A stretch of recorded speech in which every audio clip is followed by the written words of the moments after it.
Hi, I'm Damian Benders, GM of B Code Media, a division of My Code Media, multicultural media and marketing firm. I'm very excited to be here today with Martin Ekechukwu, who is the Chief Strategy Officer for Aframe Brands. Welcome, and we're excited to have a nice chat today, a nice quick chat about everything marketing, multicultural, and talent-led brands. Really happy to be here, man. I'm excited. You've built a pretty incredible career across everything from spirits, entertainment, now consumer goods. Can you share some of what's been the driving force for you, right? How do we get here to this place and this kind of work? You make a lot of mistakes, unfortunately. That's what happens. You have a bunch of stumbles, have a bunch of learnings, but you have a people that really lift you up the entire time. So I've been really fortunate that my entire career trajectory has all been in things that I'm really passionate about. So I'm passionate about media, I'm passionate about supporting and building brands and products for underrepresented groups. I'm passionate about creating content that really speaks to the hearts and minds of our people and how we look and things that we love, and trying to change sometimes the unfortunate perceptions by others. So my career has really been all about testing and learning a bunch of things, and I've just been really very, very, very fortunate to fall forward every single time. It's exactly the right direction to fall in. Well, tell us a little bit more about Aframe Brands, what your charge is. What's the goal with the company? Well, I mean, listen, the 5-cent version of this whole company is that we found a problem in the market that was unaddressed for underrepresented, underserved groups. Unfortunately, the vast amount of products that are created for underrepresented, underserved groups are not tested on us, thought about us. It's all like, oh, we'll just make it fit into that particular cohort that we're going after. So we said we're going to change the way that normal business is done. We're going to hire diversity from the beginning, making sure that we have an incredibly diverse audience and staff that we're actually catering to and also work with us. Mm-hmm. At the same time, we're really going after issues that have never been addressed. For example, our Nami Osaka brand was going after solving issues around melanoma and education around melanoma for people of color. Unfortunately, people of color have a 3 times greater mortality to melanoma because of unfortunate gap in education. So we're really trying to fill that gap with as much education as possible. And oh, by the way, here's a product that's made for you that doesn't have a white cast, that has this mineral based and is not chemical based, and allows that information to be passed on from us to them, with Naomi as being a partner and a founder. Same thing with that's Kinlo. Same thing with Gabrielle Union and Dwayne Wade. We created a baby brand that really focused on kids of color under 5 and issues around eczema, because unfortunately eczema has a 300 to 500 times greater issue for people of color than non. And the same thing with John Legend's brand with Loved One around moisture loss. So moisture loss is 500 times greater for people of color because of our squamous cell makeup. So as a result, we come out with stuff that really helps to address these issues from the gate. So you said a number of things that are really interesting about sort of the journey, and also like sort of the purpose behind right how you are working to develop the products. I know a lot of people who are marketers would also be really interested to be working with celebrity to have that advantage, right, when they're working on their marketing campaigns. What do you think is the key to effectively leveraging that kind of talent? Frankly, and I say this often, you have to let talent literally be talent. You can't expect talent to be marketers. You can't expect talent to be, some sort of an operator. That's not what. Let them literally be exactly who they are. Let the creators be who they are, and leverage them and their skill set and their passion and their love for a particular category, and extract it, because you're the marketer, you're the expert. Yeah. Extract that stuff. Also, don't expect your talent to be the expert. Get an expert that goes along with them, right? All of our brands have a black dermatologist associated with them that designed all the stuff, designed all the ingredients, custom made with our talent on what they wanted. And we let the talent be passionate about it and bring people towards them. The last thing you want to do is to try to put talent into a box, because you don't get the best out of them. And as a result, it'll hurt your brand in the end. You mentioned a couple of times that you putting together diverse teams to work on these brands that are serving underrepresented audiences. We do that as well, working in the multicultural marketing and advertising space. We think it's really important to include and amplify and empower, right, the executives and team members that are really trying to serve the community and have not only that affinity but also that experience. when you are putting together the teams, what are you really looking for in terms of their level of insight or authenticity when it comes to the cultures that they're trying to serve? We actually look for just incredible shared lived experiences, things that they bring to the table. You may not have gone to Harvard Business School, but you spent 30 years in a ingredient house, in a flavor house, in something at the end of the day that gives you so much more experience that you would never get by paying a few $100,000 at a business school, right? So it's that thing we're looking for. What's the thing that actually sets you apart, makes you special? And something that's ownable just by you because you've done it yourself, right? We've actually worked with a lot of people, and frankly, I don't even have, thankfully, I love the degrees that I have, but I actually don't look at people for the pedigree anymore. Right. I look at them for like, what have you done and you bring to the table that I can't get anywhere else? And a lot of the times it happens that people of color will come to the table. It's like, I don't have that degree, but I've been doing this for 30 years. Right. You're like, well, that's enough for me. So let's go. Okay. So a little bit of that. So I try to make sure that it's a balanced approach. You always need someone that are very seasoned operators, but they're people that you just want to be able to just say, you guys are incredible. I don't care what the fact that he didn't have a degree. It's like, incredible. Let's do it. I love that. You've mentioned authenticity before, and it's one of the questions I had was about how important that is, right, for the multicultural space. The audience really can tell when it's not authentic, right? And you know, I like what you said about letting the talent be talent. It can really feel sometimes like brands are popping up every couple of minutes, right? When with respect to celebrity. So how do you approach making sure that there's that connection, that there's that authenticity and relevance? At Aframe, we really focus on the problem. Like, what problem we're really solving? If I tell you I'm going to make a new coffee cup, you can be like, why? Right. What's that for? But if you tell me, and this is personal to me, it's like, hey, Martin, we've found a way to reverse alopecia. I'm like, yes, please. So it's like, okay, let's go for it, right? So that's a problem that we're solving out the gate. And by looking at it from that perspective, then you're hitting the emotional context for people. Like, how is this affecting me and my issues and my challenges? And so as a result, you ultimately bring people to you without having to market to them. You tell them, we have a solution for you right here. If you remember those commercials late at night, if you're up at 2 o'clock in the morning, all of a sudden something pops on TV, some infomercial, you buy it because they're hitting me. Like, I need that in my house. I wanted that. Man, I needed the little doohickey for the doohickey. Right. I needed the little thing for the thing. I didn't even know I needed it. But you told me that's a problem that I have, and I do have it. So it's like they figured it out, and we're just taking that little learning of problem and bringing it to life. I like that idea of problem solving, right? Like, there's you can never go wrong actually providing a solution. Oh yeah. Right. You lead strategy, right? You're constantly on the pulse of what is happening. You've been doing this a minute, right? And you've seen a lot of things in the space. I'm curious, just in terms of your own evolution. What was one of the first product launches or campaigns or something that came around with a brand that you were like, this is interesting, and I want to do stuff like that?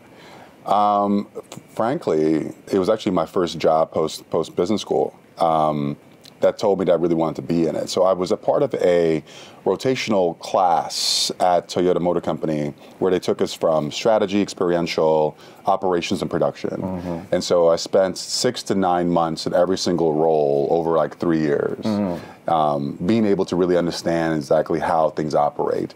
And there was one particular, I got into production, the product marketing production, and we were working on the brand new LS 400H, which was the first of its kind luxury hybrid vehicle ever. And I was like, how did y'all even think about doing that? Right. It's $180,000. Who's going to buy it? Who's the audience? Who's the audience? Where's the strategy for this? How did you figure this out? And how did you sell it in? How did you get people to sign off on it? And I was part of that team. It was very early in my career, but I was part of that team of doing it, and I'm on the phone with Japan, I'm doing and I was like, I like this. This is like really amazing to me to be a part of this thread of the concept all the way to seeing it launch. And then I was responsible for making sure the vehicle showed up around the country. So make sure the dealers are putting it in. And I had a list of like thousands of people signing up for the car. I'm like, where are these people coming from? So it really taught me that there's like an insight of understanding, what's the thing in that pulse, that moment that people are really begging for, and how do you connect the product that hits that particular insight? And once you do that, the results speak for themselves. So that's why I loved kind of circling back to problem, in that while we're not solving a problem with a $180,000 vehicle, right? There's no problem I'm solving that. We're solving the problem of people that have a decent amount of money saying, I want a new car. That's really dope. That's fine. But to circle me about to like the core, which is like their problem is not my problem. Right. My problem is different. Yeah. But my problem is just as important. So it kind of, it's all been a thread ever since that first day back in 2005. There is something sort of magical about the beginning to the end, right? Seeing that process all the way through.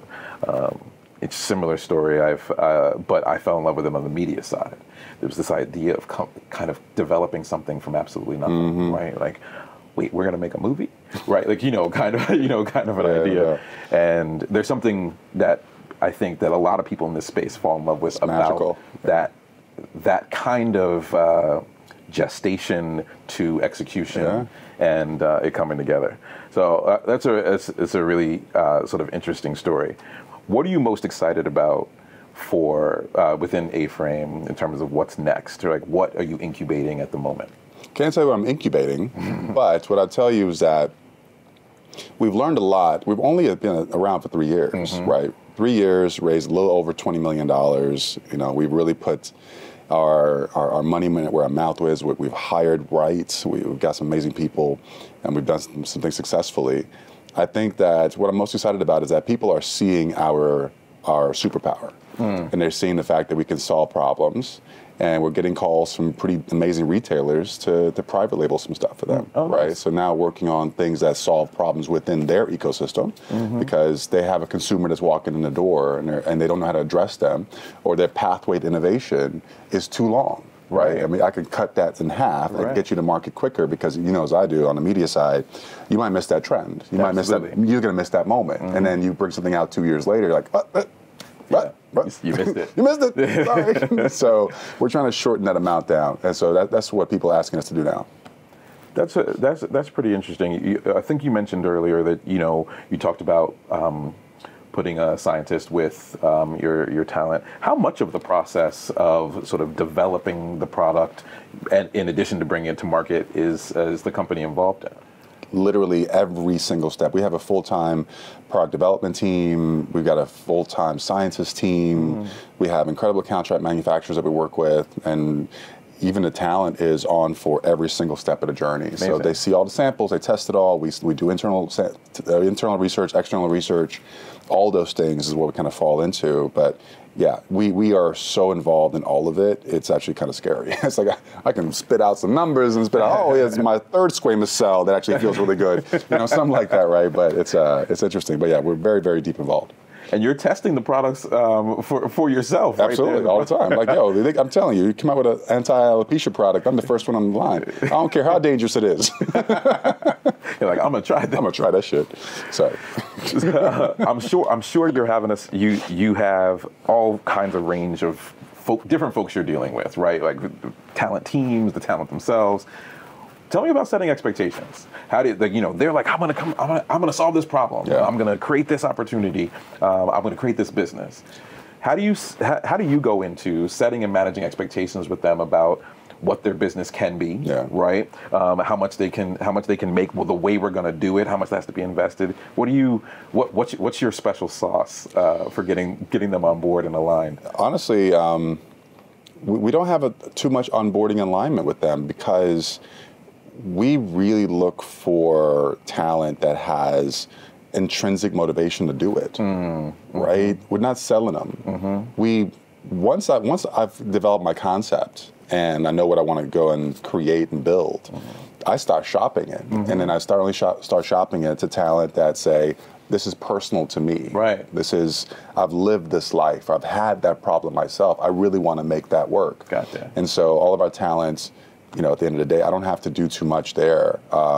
What we have to do is, going back to what we said earlier, is like allowing the talent to be talent. But we really bring best in class operations to the table. Like we are very clear about what our structure is and what the goal is and what our deal flow is and what we're trying to get out of it, the exit terms. So we're not coming into it just sort of haphazardly. We have a templated process that we use for all of our talent. They are equity owners and partners and everything. We're 50-50 joint venture owners in all the brands. So as a result, our relationship is really set. And so we really come into it as a marriage. I mean, some marriages are great, some marriages are a little tough to be able to kind of work through. But ultimately, you're still making it, pushing ahead as much. And we're committed to the same goal. Exactly, committed literally to the same goal. But from a talent piece, we've had to say no quite a bit because talent really wants to make it happen and go after it. There's a particular talent that's extremely popular globally, and we had to unfortunately say no because we couldn't find the problem we were trying to solve. That intrinsic motivation. It wasn't there. To make it happen. It was like, they wanted to do this, and I was like, but why? It's like, well, because I wanted to do it for and I was like, yeah, but no. We're not interested in doing that. Well, and also they can find somebody else. They can find somebody else to do it because it was going to take us a lot of time, and I'm always looking for what's the downhill approach? Right. I want to be. There's already enough uphill. Generate momentum. Exactly. It's like just enough there. But it's like I don't want. It's like I want to look at a downhill approach, and if I'm always going to be, I guess I would say, if I'm always having to justify the thing that I'm doing to whoever it is, it's like no. So because I can go into the room and say, we're trying to solve this problem that affects 300 million people. Right. They're like, oh, duh, that makes sense. And we're just like, I'm trying to create this thing. Like, okay, why? We think we like it. It'd be nice. It'd be nice. It'd be cool. We should do it. I like that approach, and I think there's something also compelling about the guardrails it puts around, right? Like how do we make sure that there's consistently a purpose, right? And that we're always doing what we mean to be doing, which is solving a problem for the audience. So I'll ask this, right? I mentioned before that there were a lot of brands, right? And you were sort of alluding to it here. There's celebrities that want to just pop up, and do things. What's your take on how saturated the market is, right? Particularly for multicultural, underrepresented audiences, et cetera. What's your outlook about that?